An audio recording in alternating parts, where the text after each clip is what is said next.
climate change and other stuff on the school side. Okay, great. Andrea? Hi, everyone. So I'm Dr. Andrea Drews. I'm a faculty member at Rider University and part of the planning team for the New Jersey Student Climate Challenge. I have a background in climate change education and PD, and actually am a former middle school science teacher as well. So, lots of fun things. And I think y'all can see you can see the shared screen, right? Yes. Okay, great. All right. And so I'm very pleased to be able to introduce today Dr. Lauren Madden from College of New Jersey, the professor of elementary science education. But before I hand it over to Lauren, I just, in case this is your first PD or you're joining us for the New Jersey Student Climate Challenge, just a little bit about the challenge. So it's a project that's geared towards students in grades 6 through 12, hoping that students will be working on teams about 2 to 12. And we really kind of recommend that size just so that all of the students can participate and have their voices being heard. And I completely understand that classes are rarely, 2 to 20 or 2 to 12 students in size. So kind of hosting 2 teams within a class or 3 teams or whatever it makes sense for you is absolutely okay. And aligned projects are absolutely fine. We can talk about that, like where the projects actually go, at another point. But basically, we're asking the students to think up an action project related to climate change that is going to either address the human causes of climate change, so thinking about it as a mitigation project, or thinking about a climate action project that is going to address some of the impacts of climate change on the environment, and kind of thinking about that as an adaptation project. And then throughout their work on this climate action project of their choice, to also be creating a 3 to 5-ish minute digital video kind of telling the story of their project and then sharing with us what they were able to accomplish. So the timeline for all things is that we're having all these educational sessions and professional development for teachers throughout the month of February. I think one sneaks into March, but the submissions from the students are due April 1st. In May, we'll announce those finalists, and then we will have award ceremony in June. And the awards are a good chunk of change for schools to be able to continue these types of projects. So yeah, without any further ado, I will drop in the chat some links as we kind of go on just about the challenge and how to get some more resources, but very, very happy to have Dr. Lauren Madden. All right, I will pull down my slides, Lauren, and you can do as you like. Either pull up your slides. I know you had a few. I did, and I realized I just sent them to Renee and said, I'm so sorry I didn't send them earlier. So hi, everybody. I'm Lauren Madden. I am a professor of elementary science education here at TCNJ, and I was pretty actively involved in writing this climate change education report.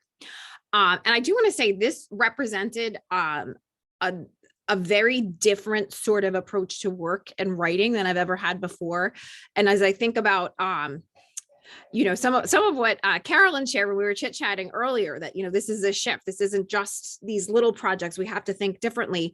I feel like I can empathize a little bit there. So I'm an academic. I've been here at TCNJ for my 11th year. My writing is very much academic. So this report was a little different because we took in feedback and recommendations from many, many people across many, many sectors to write sort of a policy recommendation report, which is a little bit outside my wheelhouse, but it felt really important to do this. So I want to just kind of say my head is in the sort of the same space as a lot of teachers right now who are shifting some of what they're doing either slightly or significantly for a lot of different reasons. So I'm going to go ahead and share my screen. Oh, wow. Okay, I'm getting a whole bunch of like blue screen of death type symbols. Let me see. Let me see. Oh, excuse me. I'm so sorry. This is embarrassing. I got a new computer very recently, and this seems to be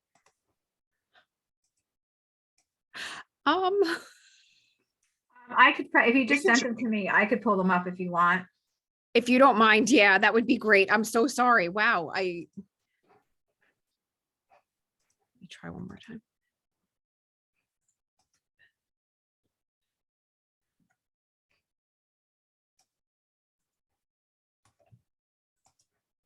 Okay, I apologize. If Renee, if you could just share, then I will. Yes, Excellent. Thank you so much. just opening it up on my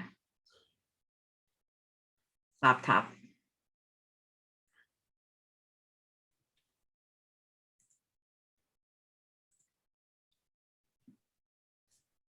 I'm so sorry, guys. This is so not my normal MO here. I shouldn't even say that though. It's 2022. Anything's normal.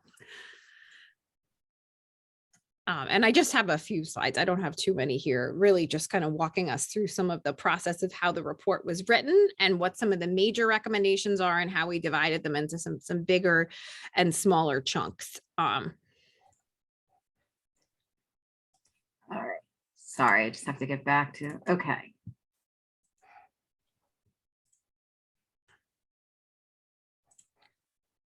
Okay, excellent.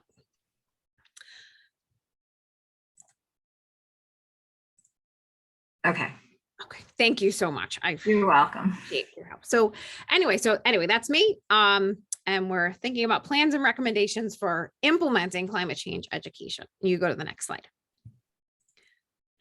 So obviously the impetus that for this work is the announcement that our state is the first state in the nation to change, to adopt climate change standards across the board. And one thing I have to say as a science educator, I should also say I'm like Andrea, I am a former middle school science teacher myself, and we come from a pretty similar background in what we do.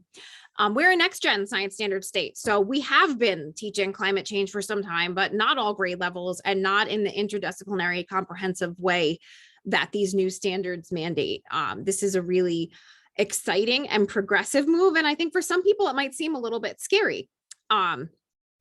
But I think it's important. And I think we have, within our state, we have the tools and the resources to be able to make these changes to ensure that children in New Jersey are well equipped to solve the problems of the future.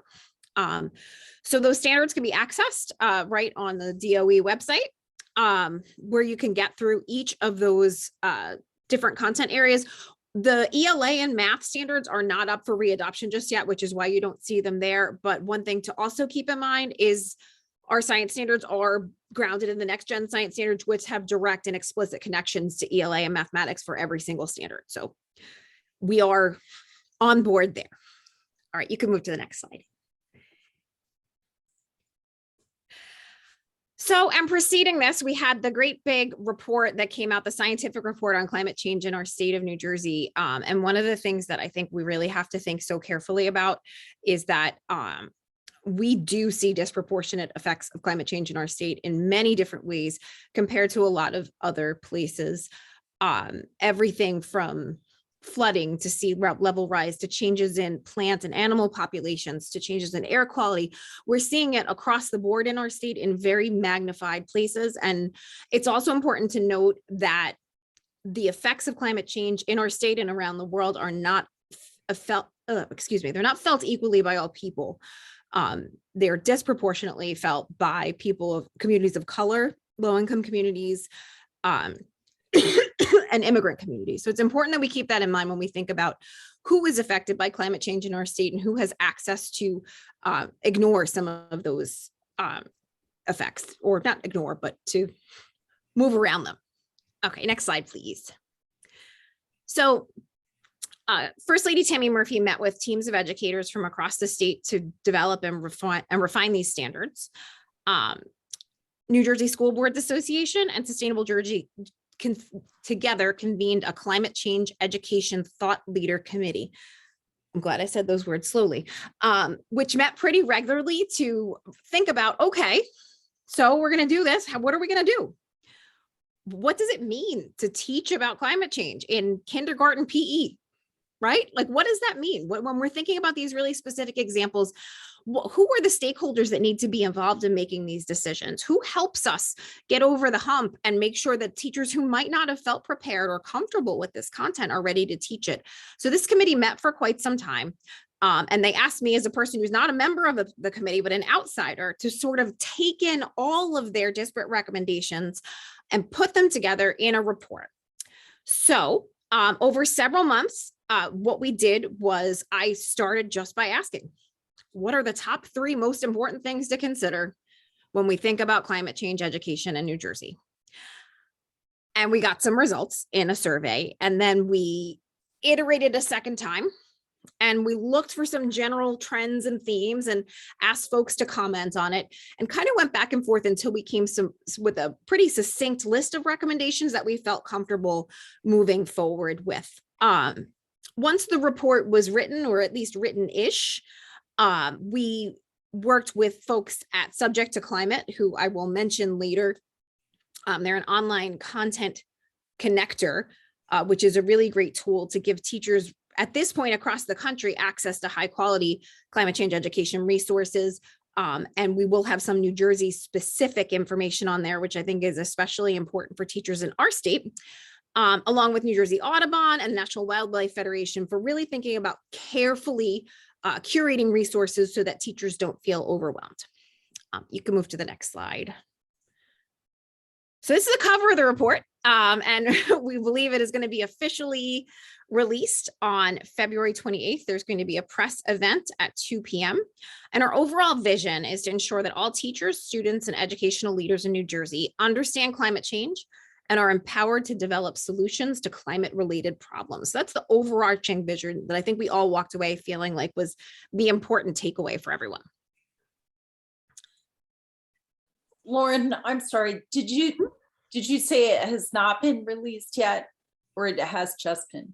So we've had several release dates that have had to be modified for a bunch of different reasons. So February 28th is when it will be officially launched out to the world. I'm sharing actual screenshots from the report itself in this presentation. I am allowed to share this information, but the full report, beginning, middle, and end, will not be available to the public until the 28th.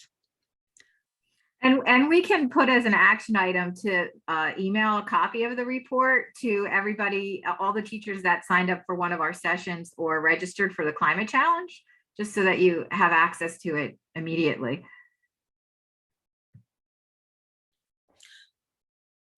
So we have some goals that I've just sort of copied and pasted into here, but I want to sort of think about what they look like overall and why we came up with them and what the reasoning behind them is. And the first thing that sort of stands out as a little bit funny is in that first goal, we talk about the 2020 New Jersey Student Learning Standards.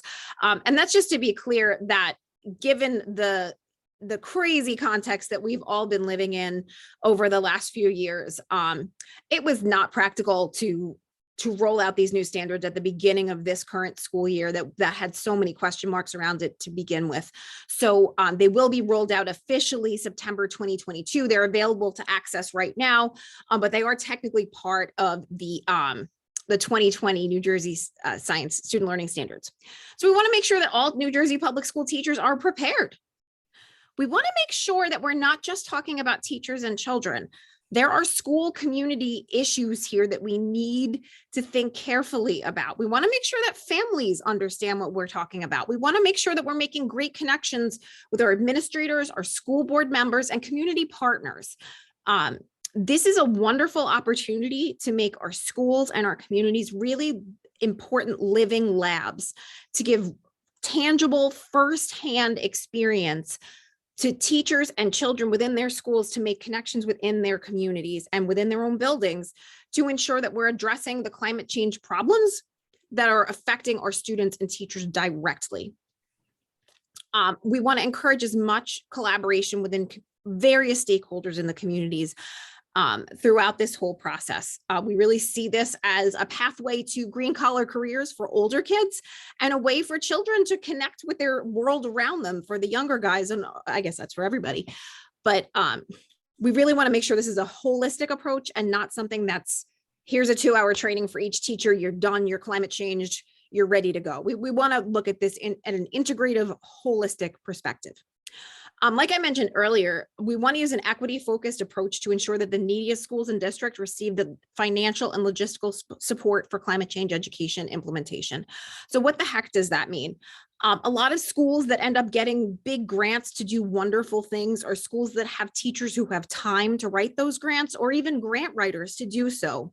The schools that need the most support tend to be the ones who are least equipped to have a person to do this writing and do this action for them.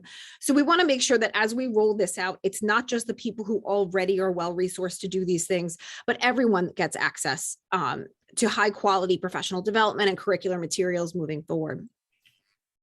Again, that place-based approach, really thinking about New Jersey specific effects of climate change. It is sad, sad, sad to watch videos of polar bears on melting icebergs.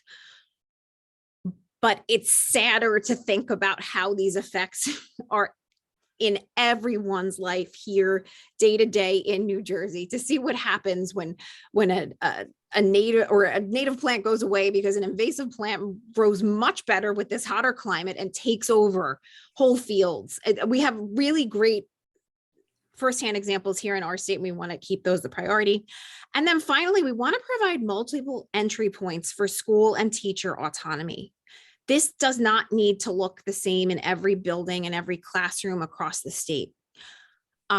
There are some teachers who are likely going to make small shifts in their teaching and integrate these ideas a little bit at a time into already existing units. There are other teachers who are likely to throw out whole quarters worth of works and change this into a holistic problem-based approach where their students are submitting things to Andrea's climate change contest here and doing these really integrative, exciting project-based activities. All of those things are good starting points, right? And we want to make sure everybody's got a good chance to see where this fits into their curriculum and their content in a place that they're comfortable. We also don't want to scare anyone off, right? And I think if we can grab the low-hanging fruit for teachers who are a little bit nervous, that's the best place to start there and allow opportunities for people to grow a little bit as they get more comfortable teaching about climate change. We can move on to the next slide. So along with all these goals and recommendations we also want to make it clear that some things absolutely must happen before this June. If we're going to be implementing new standards in September, we have to make sure that before June 22, all K-12 public school educators, school staff, and school board members must be introduced to the climate change standards at various grade levels and content areas. That means sometimes just manually walking through each of these standards written as they exist. And what the heck does that mean for my classroom and where does it fit in? All that said, K-12 public school teachers should be provided with developmentally appropriate and content-specific explanations of climate change and its effects. So what a kindergarten teacher is going to teach about climate change is wildly different than what an AP environmental science teacher is going to teach about climate change. And we need to be really mindful that we're providing opportunities for all of those people and everyone in between. And then finally, okay, so they're learning what they are and they're learning what it is. All K-12 public school teachers should have access to high quality curricular materials beginning in September 22, I hope before September 2022, but we had to give some room there in how we wrote these recommendations. And we want to make sure that our initial recommendation, my recommendation, was that we really got the message out to school leaders that teachers should dedicate some planning meetings, some grade level team meetings, some content area team meetings to have some time and space to work on this with their colleagues in their school buildings before they leave. There are many ways that this sort of professional development and familiarization can come to be. And there's a lot of different ways schools and teachers can think about this. But we really do hope that teachers are given some time and space within their standard planning periods to be able to start thinking about this stuff, that it's not an extra workshop and an extra thing they have to add. So they're already busy caseloads at this point. Next slide, please. So some good things is that there are resources already in place. The NJDOE website already has a great comprehensive list of various different resources and strategies, especially for that adult level content knowledge about climate change. I would say that to me, that's the strongest array of resources that they have there.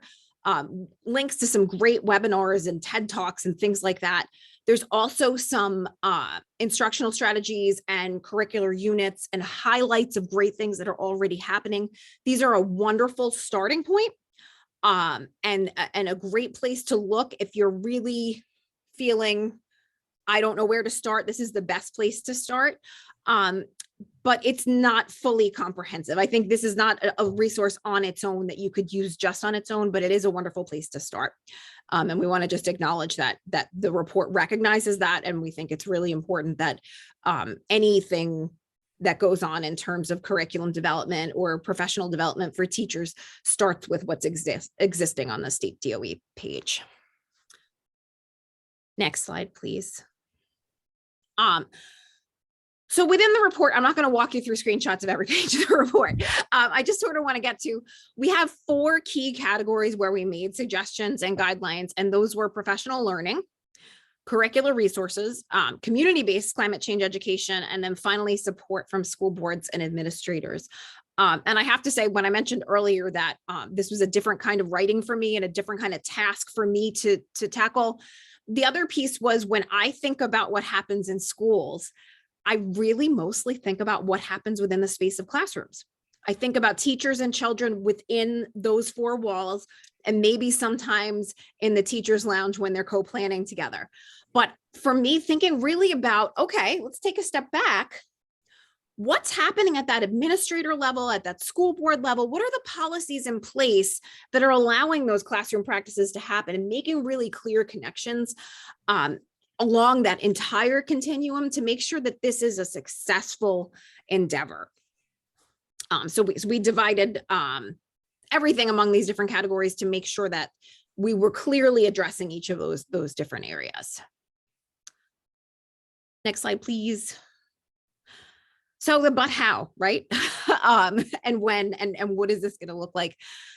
Before leaving for the summer, teachers must have a primer on climate change, a chance to get familiar with the standards as written, and an opportunity to evaluate their own existing materials. One of the things I often say, and I keep bringing up kindergarten, I'm not an early childhood person, but it just keeps coming to mind for me. I spend a lot of time in elementary schools across our state as part of my job as a science educator.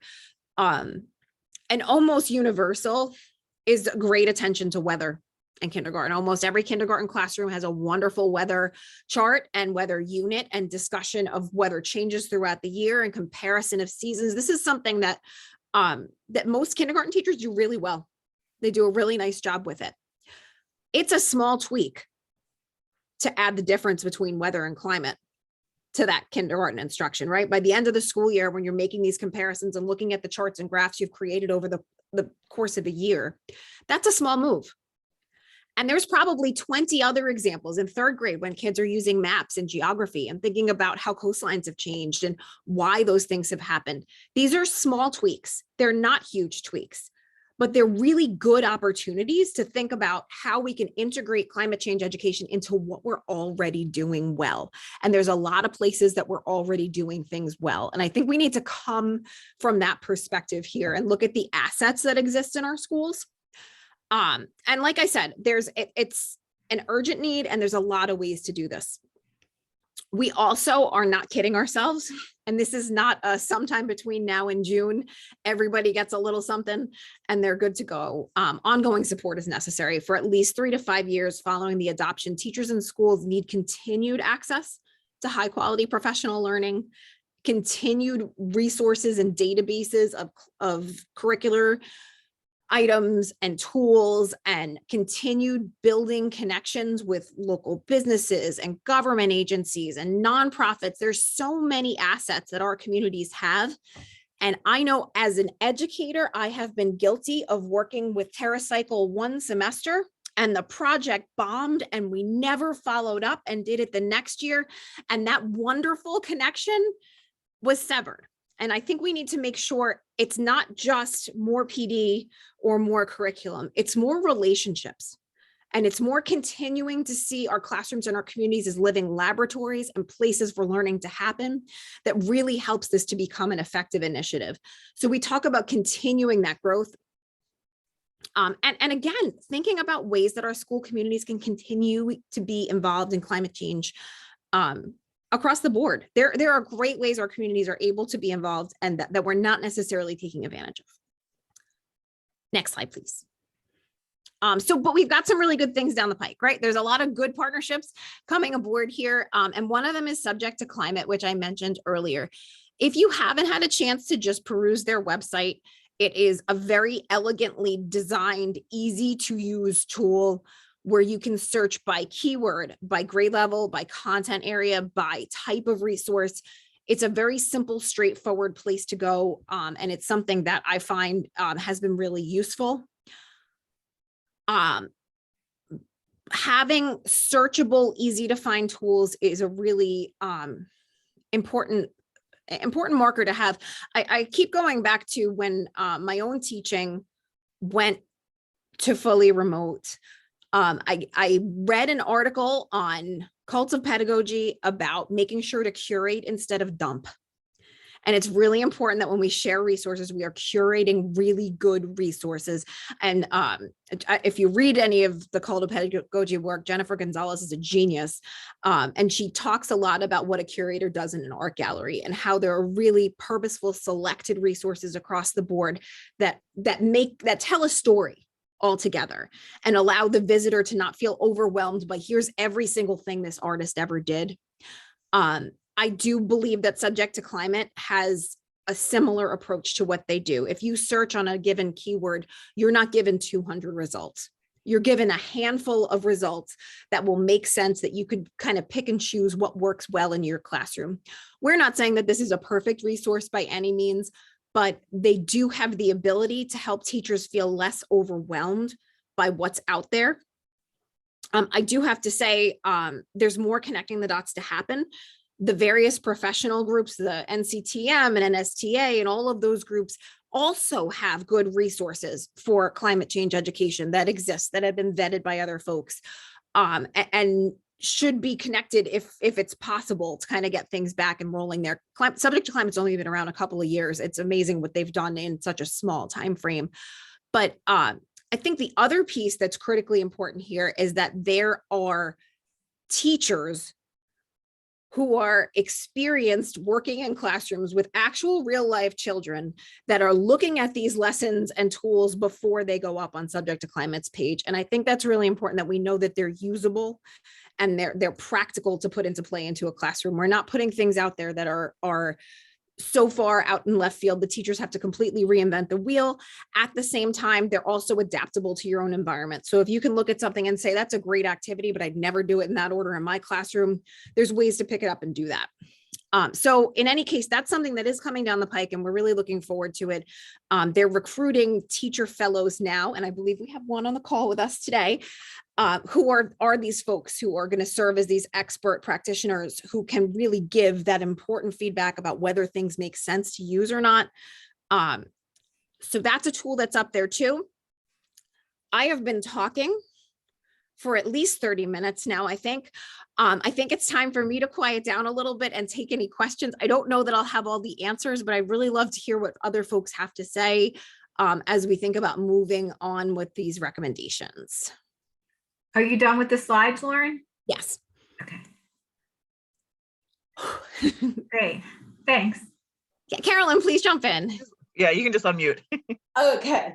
So several times you were talking, I was like, oh, but, oh. So I started jotting down some notes. So I guess one question I have about the intention of the standards for non-science classes. How often should climate change be integrated into, for example, a dance class or, I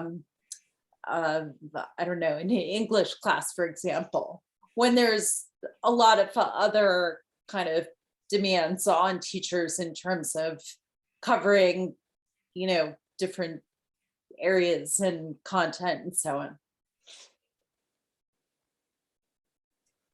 That's a good question. I don't know that there's a hard and fast answer on that. I do, from when I've read the standards themselves, they're mostly written as inspiration from real life problems or communicating messages through the arts. and climate change and the effects of climate change are some of the problems that are listed as examples that should be covered. I certainly don't think it's intended to be an all day, every day kind of thing and all content here. I can't imagine what that would look like. I mean, even I have to say, even in an environmental science course that I teach, I don't always talk about climate change each class at the college level. So I don't know that it necessarily has to be something that is covered all the time, but that it's something that's covered some of the time, and that when we're talking about issues that we face in New Jersey in particular, or globally, that climate change and its effects are some of the issues that are covered. I think I answered your question with I don't know. I as a art teacher, it's like, well, I've definitely included it in sort of a starting point for a specific like unit. So I cover it in a kind of very in-depth way, but it's really like once a year, right? So it's not like we're talking about it every month, because there's so many other things that I, want to and need to discuss with students. So to me, that seemed like the way that made the most sense, but there's no like recommendation or requirement in terms of frequency of including that standard. Okay. Not to my knowledge at all. I'm not sure. Do you, Andrea, do you have other information on that, or? Yeah, no, I would say in my read of things, it's exactly as Lauren said, and kind of as you alluded to, Caroline, that, it's when you can bring it in, you are all content experts in your own particular content area. There are certainly many ways that we can bring it up in science classrooms, but thinking about the ways that we are bridging other content areas to climate change, hopefully maybe it's more than once a year, but it's certainly, as Lauren alluded to, it's certainly not every day, all day long, because that would be exhausting on all fronts. But yeah, finding ways to kind of bring it in intentionally, but not where it's overboard. I guess I'm just kind of thinking from the perspective too of like, there's other standards like the LGBTQ standards and disability, diversity, inclusion, and all of these. API just came up, yeah, inclusion. Yeah, and API. And honestly, I anticipate teachers are going to have like a big eye roll about this. Yeah. And like, how many more things do you want to put on my plate? So I guess I'm sort of thinking of some folks and what I anticipate their reactions might be. I guess I'm just kind of curious what your thoughts are about that. There's no answer. I guess I'm just sort of curious what you think. I mean, I think all of it has, kind of a lot of weight and importance, and but it's to, teachers often, especially with all of the adjustments we've had to make over the last several years, to be told like, oh, now you need to include X, Y, and Z. Like, some people are going to really push back. Yeah, that's a fair comment. Absolutely. So I'll tell you, and maybe this, I don't know if this is going to make it sound more or less overwhelming, but one of the things we've been talking about with subject to climate, just yesterday, we had a call about this, is, so what does this PD look like, and how is it most useful for teachers? And so at first there's like, well, you make a webinar everybody can watch and make sure that everyone has at least some baseline knowledge, which I think theoretically sounds fine, but when we get down to it, I want a few hours with my curriculum on a table in front of me, looking for where are the spots I can integrate this, right? And I think, the unconference design or the ed camp type thing, I think might be the most fruitful way to allow teachers to really think about, where does this fit in where it makes sense? Because I think what we don't want is it to be like, oh, I did the one lesson, and it's finished and we used it for graphing and now math is done, and I think that's that can happen. And I don't blame, I'm certainly guilty of having done this myself as a teacher, and I don't want to blame any teachers for anything right now, because what you are dealing with is monumentally hard on every level. But I do think it's important that we allow teachers to assess where is going to work for them, that feels like the most logical place that allows kids to really wrap their heads around these ideas. And I don't think, and I'll give an example of something I had here that really blew my mind and made me think about things differently. A colleague of mine in music education reached out when she heard about a grant that I had and said, oh, I'd love to collaborate and talk about some music connections with climate change. And I said, and to me, I was like, that's pretty cool. I don't know that I necessarily, and I went to protest songs and folk music and either nature-based musicscapes, and she did some of that. And then she played a piece written for string quartet that was the pitch of the piece of music changed with that year's climate data, or our carbon dioxide levels in the atmosphere from, I think, like 1890 through today. And the last 30 seconds of the piece you couldn't hear with human ears because the pitch was so high. That moment for everyone in the room made this real to us in a way that looking at numbers and talking about facts and looking at maps and sad polar bears and everything else didn't. Really knowing that, okay, this, relatively speaking, compared to what we all heard for most of the class, we can't even hear this. And I think, to me, it was like, that's why music teachers should have an opportunity to talk to other music teachers and figure out where the best place for this to fit is. Because if you ask me as a science teacher how to help music teachers, I wouldn't have come up with anything as rich and fruitful as what she did. So my personal recommendation here is to really allow teachers to work with, not that you shouldn't learn from people in other content areas. I use Colleen's example all the time when I talk about things that surprise me. But I really think it's important for teachers to find the places where it fits most comfortably for them. And that way they can make sure that they're most confident in what they're teaching students, and it feels less like an add-on and more like a purposeful place to really engage in a deep discussion of important issues.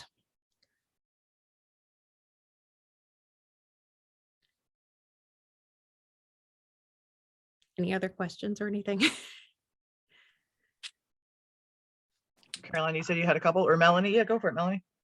Yeah. Hi, I'm a researcher at Sustainable Jersey, and I mostly just wanted to listen in, but I can't resist this question, because reflecting on the last one, logically you might say, well, how would we know if we were successful, right? So we could do one lesson that took a series of lessons that took a week and it was a one-off, but it was really impactful, or we could, sprinkle across. So do the standards have some sort of, I hate to say it because there's so much testing, but some sort of assessment where you look back and go, regardless of the method used to introduce climate into the class matter, there was a take home for the students. They're thinking differently now than they did before. How would we know if we succeeded?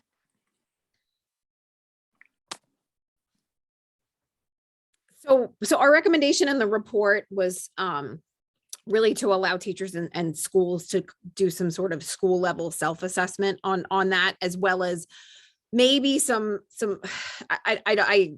I'm really, I don't think measuring the cow makes it any bigger, right? And but you're right. There's this accountability versus stressing people out kind of thing. And I think we could potentially use some surveys and things like that. And I think there's got to be also a way to look for some of these secondary forms of evidence of great things going on. I think just if I want to have faith in humanity and the education system, I look at teacher Twitters and Instagram pages and come away like, oh my goodness, look at what these people are doing. This is incredible. And in fact, I I know one principal who tells his teachers when they go to workshops to tweet about it. So he's got some evidence that they've been going and doing some extra PD. I don't know if there's, and then there's part of me that's like, really? Social media documentation's how you're figuring this out? But I don't know. If you find a group of 5th graders making TikTok videos about climate change, that's probably much better evidence than anything I'm going to get on a survey, right? So I think we need to think about what assessment looks like. And I think we need to think really broadly and creatively about that. But I don't know what the answer is. And I'm curious what the rest of you think. Yeah, so but the state has not built that in other words, that there's standards without expectations about evaluation. Okay. Correct. Yeah, I'd love to know what others think too about what would be useful as a learning tool, in crafting this approach. Well, one of the things that I was thinking, so I did a climate change unit last year, and one of the things that startled me was that I expected the students to come in knowing more than they knew. And I'm sort of hoping that with these standards roll out across subject areas, that's going to shift over time. And I won't need to spend as much time like front loading the lesson with like basic information, and that they can come in and like have a working knowledge and jump into the art making piece. So I think like, it's just good teaching practice to like assess where your students are before you start. So, I guess I would just or sometimes you make that assessment after you kind of make a wrong assumption. So.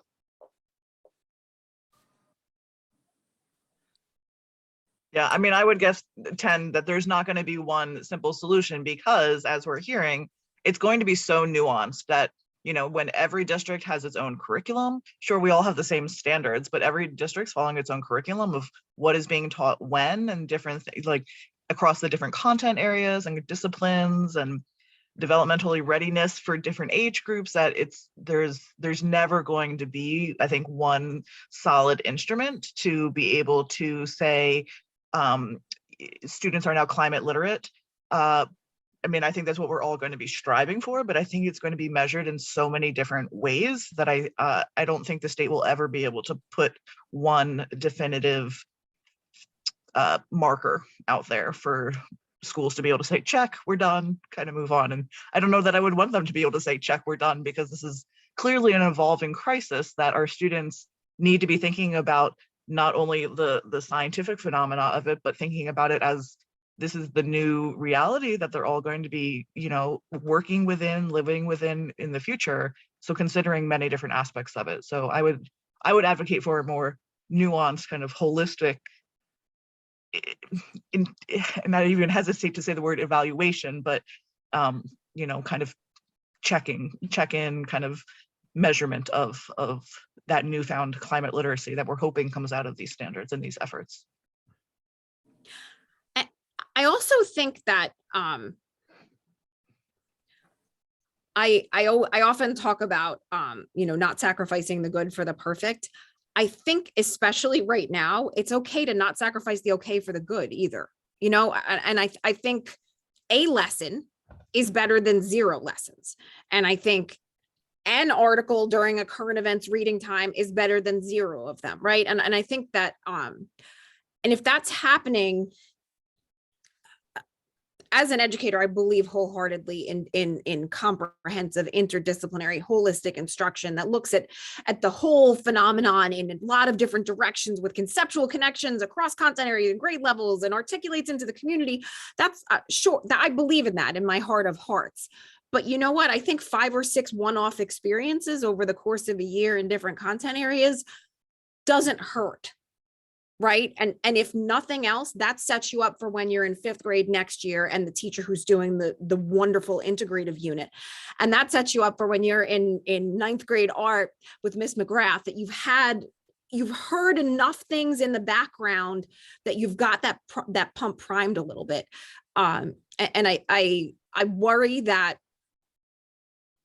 a teacher who's so nervous and so hesitant and feels like this is way outside my wheelhouse, I want them to know that they can start with baby steps, and that so long as that the two things that matter most are content accuracy and developmental appropriateness, and so long as both those things are in place, then it's a good step. And if it goes over well in year 1, then year 2, it might look a little bit more comprehensive. In year 3, it might be a unit. And year 4, it might be a community engaged project, you know, and I don't want to, you know, let kids' curiosity, because kids are curious about climate change. Even little guys are curious about climate change. I think even small introductions to the topic can allow kids to express curiosity and interest, and that can shift the trajectory of where the instruction goes to. So, but no, I don't think the state can build this in. And I think if it gets, if it turns into a standardized test question about the Keeling curve, I think I'd cry, you know, Yeah, I hear it. And I just, something else that strikes me that would be an indirect but powerful way of making this growth that you describe happen is, will teachers and students and schools be rewarded and noticed and celebrated for the steps that they take? Because then that will encourage that teacher to build on what they did. So if it's not evaluated, okay, good, it's not another box to tick, it's not another thing that they have to stress about their students' scores or whatnot. But if it's not evaluated, if it's not celebrated, if it's not called out, you know, and then there's the learn from peers and stuff like that. So it might naturally unfold in the way you describe, as long as that focus is there and that reward system is there. I mean, to some extent that is already there through programs like Sustainable Jersey for Schools, and the First Lady's always asking us to visit schools that are like advancing climate change education, and the Green Schools program. So I think there'll be more of that as those programs even shift more towards, you know, looking at it as a separate, you know, Right. a separate thing. Ideally, the principal and the superintendent and the school board and, you know, would all be looking for it. Yeah. And it'd be interesting, you know, for school boards even, they're a major player in this, to kind of make that a theme for one of their workshops, maybe not this year, but next year, you know, the workshop as a. Yeah. And I wonder too, and I think some of the recommendations for the school boards and the admin side of things, I think it's important that we, and you know, this is not the angle I've ever come from in my life, which maybe it's probably why I'm a professor and not in the business world, but is the financial side of things too, you know, that it's interesting. My brother-in-law is an administrator at a school in England, and I talk to him about climate change sometimes, and he thinks it's shocking that here in the US, we start with this, you know, this compassion for the environment, and that automatically divides people. Whereas in the UK, they start with money. They talk about money. They talk about how you save money by making better, more energy efficient decisions, and they go from there. And everybody likes money, right? So it's not a place that divides people. And I have to wonder, and that's part of why I was very excited to see what John Henry and others on that school leadership, school board side of things brought to the conversation, because that's never a place that I've come from. I've come from like content and loving my planet as where I start from. And the truth of the matter is, addressing climate change solves many problems. And some of them are financial, and schools who want to have good assets and resources and everything else, if they address climate change from systemic approaches within the school district, from decisions about energy generation, which again makes the classroom a living laboratory. You can look at all kinds of things that way. You solve a lot of problems by addressing climate change. So, and I think that's an important way to go too.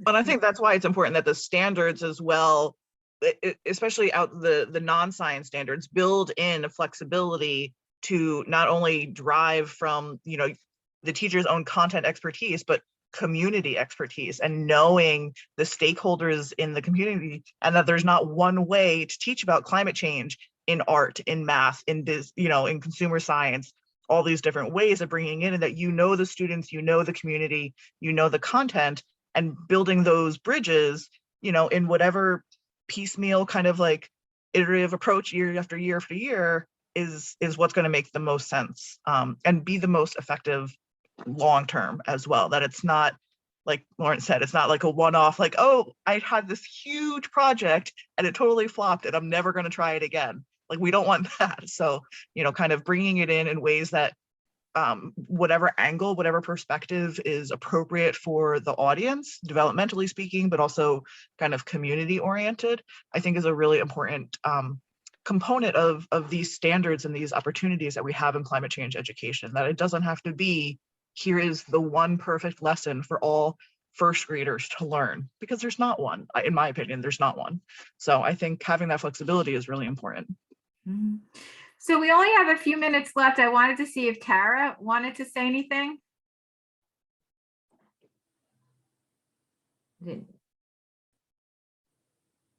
Okay. Carolyn? Sorry. So you said the report is coming out the 22nd? 28th. 28th, sorry. Got it. How's that going to be disseminated? So there's going to be a press conference, which I think is going to be disseminated through Facebook Live. But I think you're probably on enough different email servers that you're going to get it emailed to you in a bunch of ways. Okay. Okay. Yeah, there's going to be a Facebook Live event. So, we're going to be promoting it through Sustainable Jersey. So like if you're on the Sustainable Jersey for Schools, like e-blast list, it'll definitely be in there with the link. And we'll probably email all the people that are registered for the climate challenge too.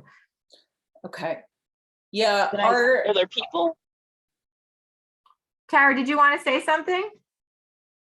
Hi, I'm so sorry. That's okay. I really appreciate hearing all these points of view. I'm really looking forward to having this be available for all subjects. I know as a past science teacher, we kind of took the charge in using climate change within our lessons, but I do like that it's kind of all of us pulling on the same rope in different disciplines. But I also agree too, there may be some reservations and that overwhelmed level when we keep piling on things on teachers. But I think the resources that it seems like are going to be available seem good. So I'm looking forward to it. And we do have a couple other PD sessions coming up. Do you have the schedule? Yep, I was just waiting until there was a nice pause in the conversation to be able to pull this back up. So thank you so much, Lauren, for your time, and everyone for a fantastic conversation. I really enjoyed this today. Just to let you know, associated with our project here, the New Jersey Student Climate Challenge, there are some additional sessions that really are helping to inform students around how they can take action. So kind of action-oriented sessions that are geared for students to learn a little bit about some of the climate connections, but then really thinking about taking the next step for some of these action projects and bringing it in. And then, of course, we also, as PD providers and teacher educators, I know we're all very sensitive to finding the ways to support teachers to take on this project, because it is a lot to ask. Teachers are constantly being asked more and more and more. So trying to find some support. So today was that second one. The third one on the list, Igniting Change in Your Classroom, that's being hosted by Subject to Climate. So we're really excited to have them present. The fourth one on that list, Integrating Climate Change into Your Curriculum, is being hosted by Missy Holzer, who's an expert kind of around the CLEAN network and some of their resources as well, which has some really phenomenal educational resources in that collection. And then finally, the Audubon, New Jersey Audubon, is kind of helping us with that fifth and final PD coming up on March 2nd. So the registration links are all available, as well as many additional resources. There we go. Let me drop the link in the chat one time. Teacher guide, student guide, lots of other resources. If you're a teacher and you're interested in participating, please register to help us keep disseminating out information just like this report that Lauren's referring to this for the past hour. So lots of great info coming out to you all, and here's some ways to stay connected with us. And I just want to say thank you, and of course, thank you to our funders for supporting these efforts. And we hope that we can support you in your endeavors. And we're happy to stick around if there's any other questions. But thank you so much for your time today. And I just want to do a plug next Thursday night, right, Joanna? We're doing a student action panel at 7 o'clock where we're having students from across the state that are involved in different student groups that are committed to addressing climate change. So I think it will be very inspiring for students to hear other students talking about what they're doing. So yeah, that one right there.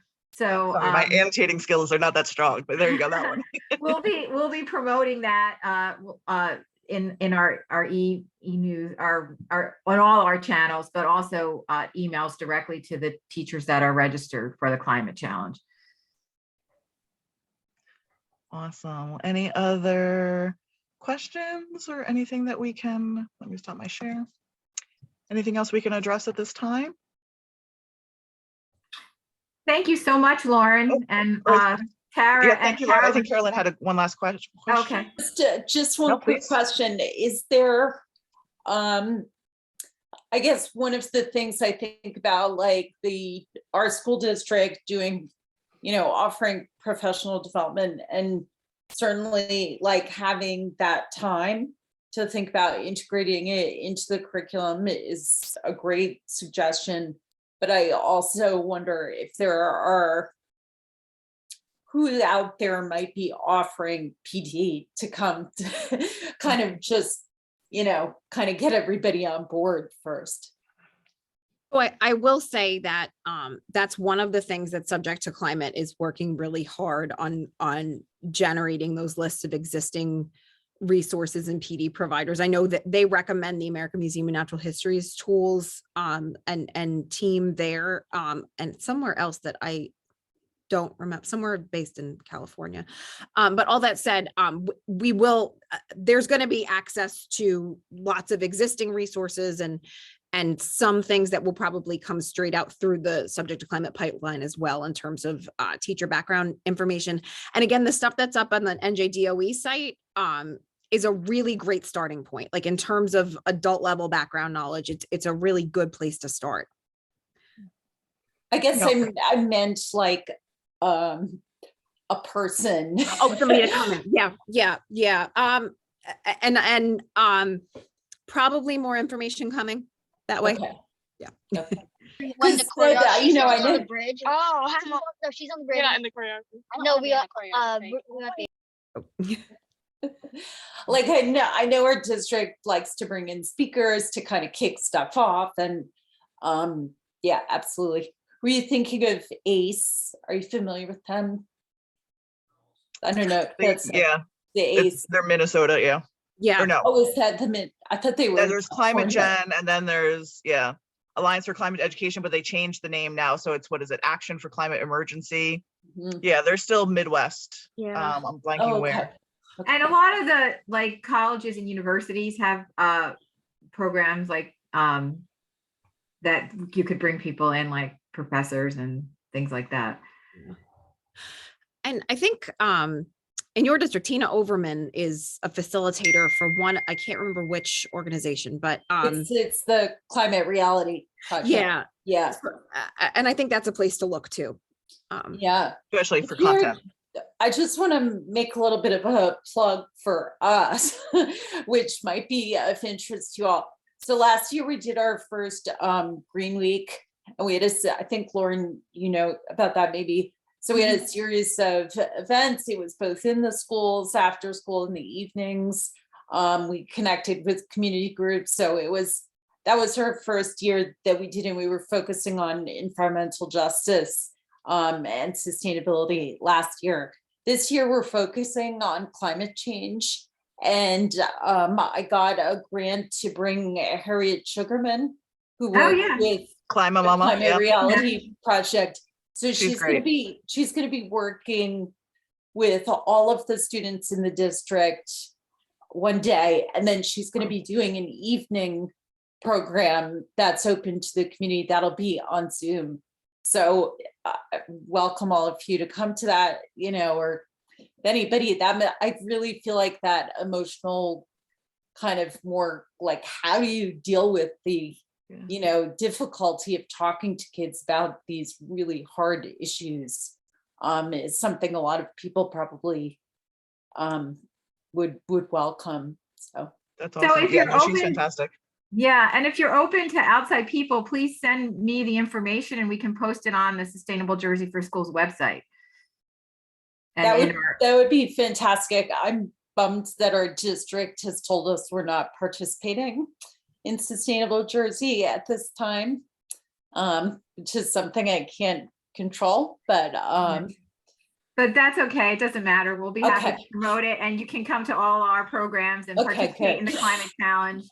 Right, and all Okay. our climate challenge stuff is all recorded and posted. There's no, Yeah. You're free to no use any of requirement. the resources. And as long as you're registered, you still can apply for grants too. And we do have a grant cycle open now for schools.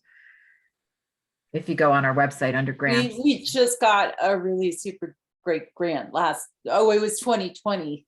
It was right when COVID started. So Mhm. yeah.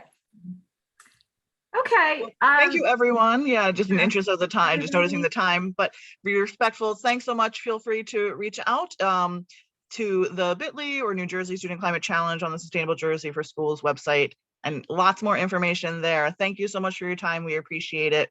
Have a great rest of your evening. Thanks for a great conversation, Thank everybody. And thanks you. for rating Thank me. you.